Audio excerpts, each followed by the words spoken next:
Magandang umaga sa ating lahat. Welcome back sa YouTube channel natin. Showbiz update ulit tayo guys. DNA test ng anak ni Carmina Villaroel at Zoren Legaspi. Bakit nga ba ayaw ilabas ni Carmina? Tunghayan natin dito. I shine so bright you might go blind. Shenna Talks, like and subscribe.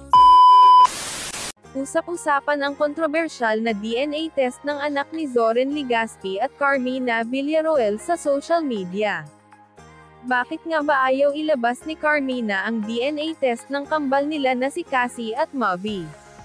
Maingay sa social media na ang anak nila ni Zoren Legaspi na kambal ay sobrang kahawig sa isang sikat na aktor na si Aga Milok.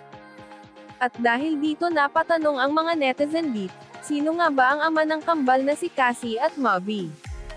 At dahil din dito ito ay ikinalungkot ni Carmina bakit ganun na lang ang ibinabato sa kanilang pamilya na umano si Aga Milok ang ama ng kambal. At dahil din dito napa-react si Aga Milok sa ganong kontrobersyal na pagkadawit sa pagkatao niya. Sabi niya dito na si Carmina daw ay may dugong mestiza, at malapit ito na kaibigan niya.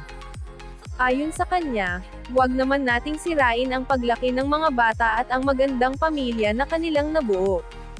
Dagdag pa niya ang pamilya ni Carmina at Zoren Legaspi ay magandang ihimplo sa mga nakakilala sa kanila kaya dapat huwag natin gawan ng istorya na hindi naman tama.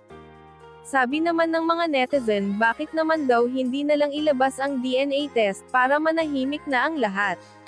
Bahagyang ikinalulungkot ng pamilyang Legaspi ang kontrobersyal na ibinabato sa kanila. Sabi pa nila ang tahimik ng aming buhay at ngayon bigla na lang gamulo sa bagay na wala namang katotohanan. Thank you for watching.